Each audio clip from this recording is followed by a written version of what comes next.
Mohamed Beavogui a-t-il raté sa communication en s'adressant à la jeunesse de Zérékoré? La question est posée par Talibé. En tout cas, moultes acteurs sociopolitiques guinéens ont assimilé les propos du Premier ministre de la Transition à un dérapage, notamment en prélude des manifestations de rue projetées contre les 3 ans de transition annoncés en Guinée. Revenant à la charge le 27 mai dernier à Zérékoré au cours d'une conférence de presse, le Premier ministre a déclaré que ses propos, nous citons, n'avaient aucun lien avec les manifestations publiques, selon Mohamed Beavogui. J'ai été un peu secoué de voir que les risques de conflits communautaires existaient encore malgré le changement. Mon message, c'était d'essayer de leur demander de ne pas continuer à être victimes des conflits communautaires dans la région. C'est défendu le chef du gouvernement actuellement en tournée à l'intérieur du pays. La faute est-elle donc réparée et l'incident clos? Entre autres questions que l'on se pose, Talibé Bari, est-ce qu'on peut dire que c'était une tentative et que ça n'a pas du tout réussi parce que les gens insistent? Ce discours-là a été tenu par le Premier ministre à Zérékoré. Oui, le Premier ministre a bel et bien dit que, en tout cas, les jeunes n'avaient pas à mourir pour quelqu'un. Toujours est-il que je rapportais ici cette version que le Premier ministre a donné tardivement, donc le 27, je rapportais ici un appel téléphonique que j'ai reçu d'un membre de la cellule de communication du gouvernement qui nous expliquait que le Premier ministre en fait s'adressait à la jeunesse de Zérékoré, oui, puisque cette ville était régulièrement en proie à des conflits communautaires et que le Premier ministre a voulu donc exhorter ces jeunes à ne pas accepter d'être victimes de ces conflits. Donc le Premier ministre a animé une conférence de presse donc, le 27 mai à Zérékoré, au cours de laquelle il a tenu à rappeler ou à dire que ces propos n'avaient rien à voir avec les manifestations politiques projetées. Il estime donc que au regard, en fait, il a eu beaucoup, en tout cas il a eu des entretiens avec des acteurs de la vie locale au niveau de Zérékoré, dont les sages, les notabilités, et au sortir de ces rencontres, apprend-on, il s'est senti encore, disons, secoué, comme il le dit, quelque part dans ses propos. J'ai été un peu secoué de voir que les risques de conflits communautaires existaient encore malgré le changement.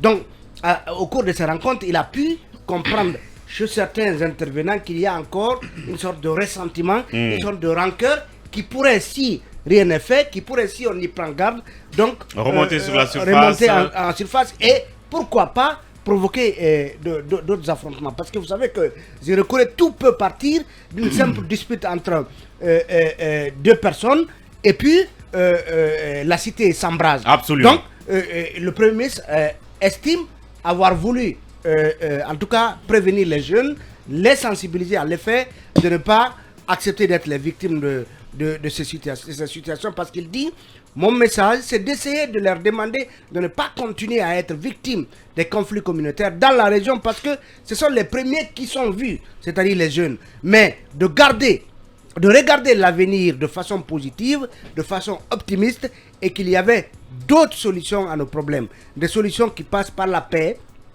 par la sagesse, par le travail.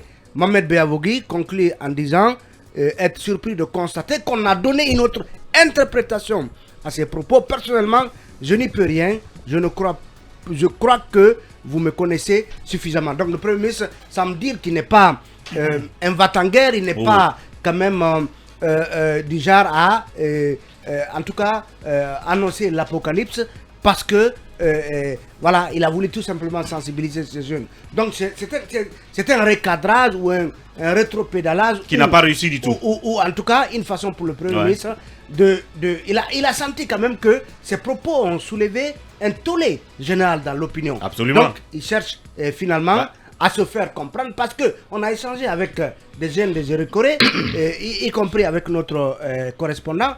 C'est que le Premier ministre n'a pas fait un développement qui a abouti aux propos qu'il a tenus.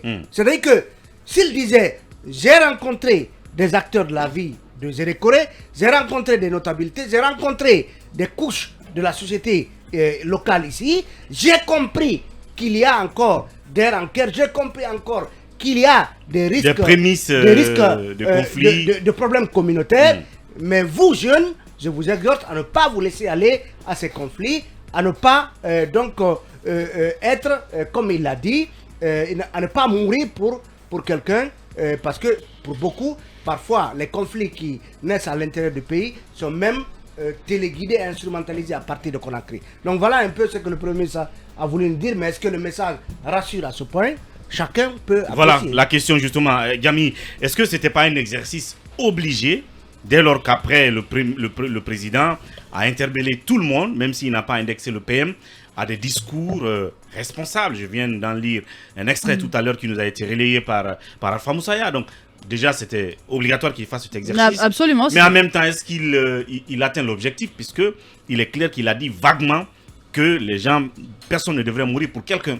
Donc sans préciser qu'il parlait justement de ces conflits traditionnels que Zéré Kouré a toujours connus. C'est impossible qu'il se rattrape. Ouais. Le mal est déjà fait, il faut assumer. la balle est partie, il faut à présent assumer. Ouais. J'ai l'impression que Mohamed Beyavougui, ce jour-là, il a fait du Alpha Condé. Depuis 2012 ou 2013, date à laquelle les manifestations ont pratiquement commencé de façon intense, on a vu Alpha Condé justifier le retard de la Guinée en quelque sorte par ces manifestations, disant que les politiques avaient mis les enfants dans la rue, ce qui a empêché de faire telle ou telle chose. Ouais. On ne meurt pas pour quelqu'un, on meurt parce qu'on a des convictions. C'est vrai qu'à un certain moment, les enfants ils sortent dans la rue parce qu'ils ont été appelés à aller manifester. Mais le plus souvent, ce sont des gens qui sont conscients de ce qui se fait. Et la manifestation, elle est garantie par la Constitution guinéenne. C'est un des premiers droits d'un citoyen. Il y a une possibilité de manifester quand on le veut, même s'il faut respecter certaines règles. Mais encore une fois, la balle, elle est déjà partie. Elle est partie. C'est impossible que qu'on rattrape cela. Mohamed Beyavougui a voulu rassurer peut-être le président de la transition qui était inquiet, et peut-être toute la population guinéenne qui était inquiète après ce discours du Premier ministre. Il dit que les gens le connaissent. Moi, j'ai envie de dire, beaucoup ne le connaissent pas ici. On a toujours dit, Mohamed Beyavougui, c'est quelqu'un qui a été très discret avant d'être Premier ministre. Beaucoup de gens l'ont découvert quand il a été Premier ministre. Ça veut dire que les gens ne le connaissent pas et que peut-être sa parole a trahi sa pensée. Il est possible que ce ne soit pas forcément ce qu'il a voulu dire. Bien. Mais c'est encore une fois, c'est parti. Il est impossible de rattraper tout cela. C'est en cela encore qu'il est important que la communication gouvernementale, qu'elle soit plus structurée. Et travailler avant. On voit des ministres qui sortent à tout va et qui disent parfois, excusez-moi du mot, n'importe quoi, alors que ce n'était même pas la peine qu'ils se prononcent. Et ils ont quand même envie de se prononcer. Oui. On parlait tout à l'heure du ministre des Affaires étrangères. C'est un cas illustratif. Il est important qu'il y a une cellule de communication du gouvernement. Chaque ministère a un service de communication. Il est important que quand on va devant les Guinéens, quand on va devant la population, des citoyens, surtout à l'intérieur, sachant tous les problèmes qu'il y a eu à Zéré Kouré. Et Zéré Kouré, c'est un petit problème peut embraser pratiquement toute la préfecture. C'est très risqué de tenir ce genre de discours sur tous les territoires guinéens, mais encore plus à Zéré Kouré et dans certaines parties qu'on connaît. On sait tout ce qui s'est passé là. Il n'y a pas nécessité de revenir là-dessus forcément. C'est peut-être pour cela qu'il a voulu se rattraper. Mais pour moi, c'est déjà parti. Le mal, il est fait. La balle, elle est partie. Il faut assumer et rectifier les communications futures. Ça va être une sorte de... Quand il y aura, peut-être qu'il y aura manifestation, peut-être pas, mais quand il y aura une manifestation, les gens les prendront au mot. S'il y a de morts, on dira que c'était prémédité, il avait dit, et il est important pour eux, même s'il y a des manifestations, que cela se fasse dans un bon encadrement, que tout se passe dans les normes, que ça ne soit pas, qu'il n'y ait pas, absolument, qu'il n'y ait pas de répression, qu'il y ait une sorte d'encadrement dans les manifestations. Comme l'État a obligation de protéger la population. Donc que tous, on les attend aux prochaines manifestations. Peut-être qu'il n'y en aura pas. Ok, on verra bien. Toute la population guinéenne. Quand je dis moi je suis citoyenne guinéenne avant d'être journaliste. Moi non plus, je n'ai jamais manifesté, Mohamed Kaba. Je n'ai pas manifesté, mais là on est en train d'analyser une situation et un discours. Ça c'est une polémique, franchement. Oui, mais Mamadou Diambaldé, opération dédramatisation du PM, de son discours. Est-ce que on peut dire que c'est compréhensible que ça passe, l'argumentaire? Oui, il a tenté de déminer son discours à travers ce que j'ai entendu des talibés. Et ça me rassure un peu, puisqu'on était tous tombés sur lui à bras raccourcis pour, comment dirais-je, contre cette boulette, comment dirais-je, commise à Zérékoré. Zérékoré, qui, vous savez, est une ville où les tensions communautaires arrivent parfois à dégénérer en affrontements purement sauvages. Ouais. Parce que j'ai vécu les faits en 91, j'y étais. Il y a des gens qui avaient déménagé définitivement de cette ville, même sous Alpha Condé, quand il y a eu des violences. Et je connais de nombreuses familles des gens qui étaient à Zérékoré depuis le temps colonial, qui ont décidé de quitter, de rentrer soit à Kindia ou en Haute-Guinée ou ailleurs, parce que c'était l'horreur. Maintenant, M. Biavogui, je le conseillerais dorénavant d'adapter le style des discours écrits ou d'utiliser des EDL, des éléments de langage de ses conseillers, parce que, et d'adapter le discours surtout au contexte et aussi à la zone. Quand il arrive, c'est quand même un technocrate, qu'il se garde un peu d'aller dans l'impro, et parce que ça peut parfois entraîner des sorties de pistes. Parce que quand tu dis ce que tu penses, mais en politique, vous savez, la fonction ministérielle est avant tout politique. Parfois, ça peut vous jouer des tours. Bien. Cela arrive. Donc, moi, je ne l'ai pas pratiqué, mais même à le voir, il ne m'a pas l'air d'un bout de feu. Monsieur Biavogui, ce n'est pas une sorte de tête à claque, à mon avis, mais il faut qu'il sache désormais parler aux gens, limiter les discours, parce qu'il sait, nous sommes à l'heure du numérique. Bien. Tout ce que tu dis, même si tu t'enfermes chez toi, ça se saura. Bien. Et ça sera interprété parfois selon l'humeur de ceux qui le font. Donc il faut faire très attention. Il marche sur des œufs. Et De Gaulle, surtout, il faut respecter les directives du président de la transition. De Gaulle disait des premiers ministres qu'ils sont faits pour durer et pour endurer. Bien. Donc, peut-être qu'il durera, mais en attendant, il va endurer. Voilà ce qu'il a dit.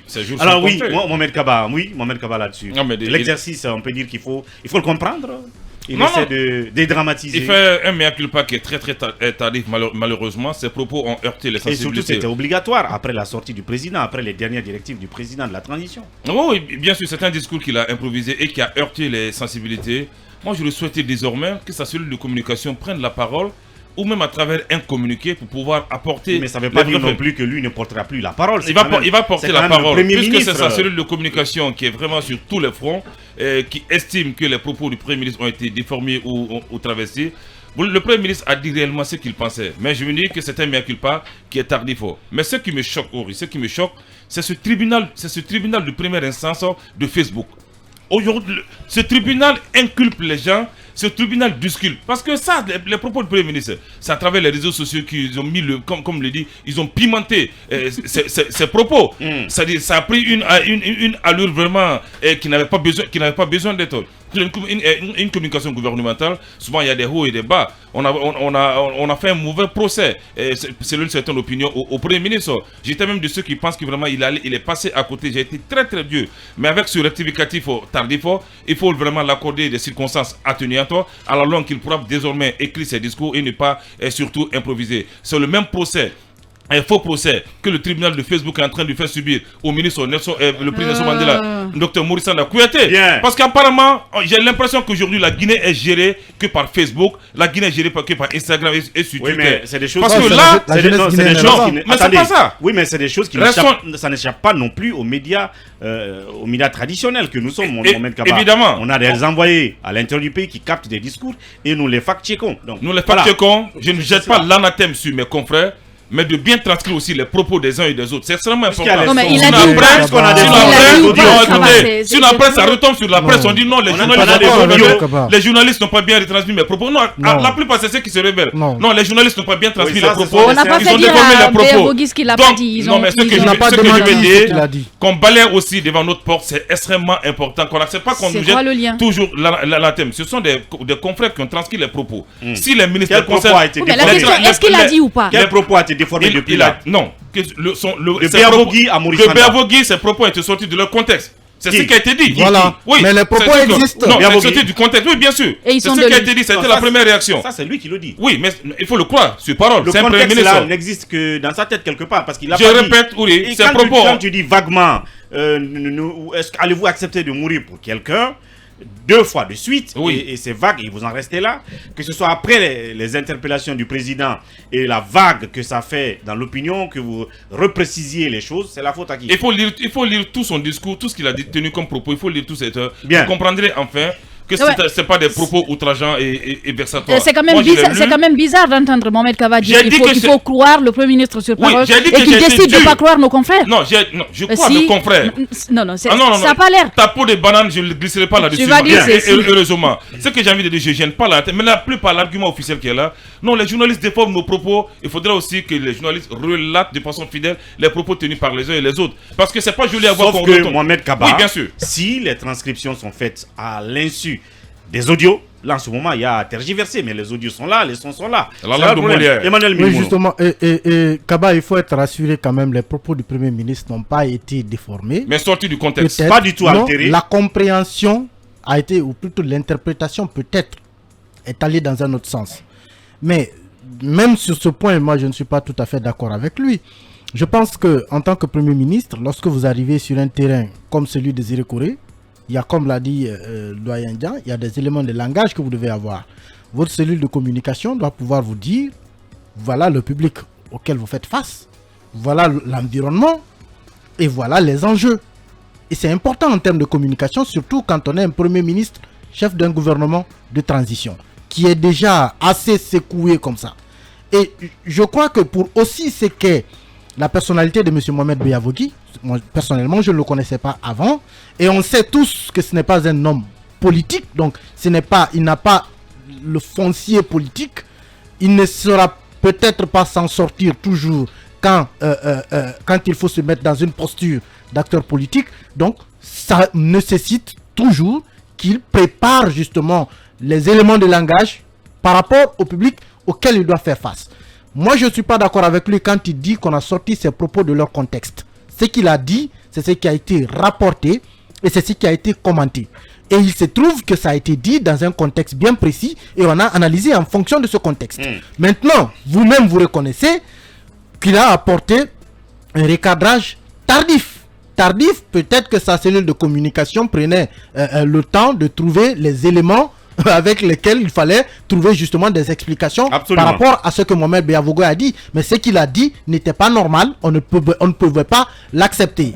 Cette explication, à mon avis, elle ne tient pas encore la route. Moi, personnellement, je ne suis pas convaincu.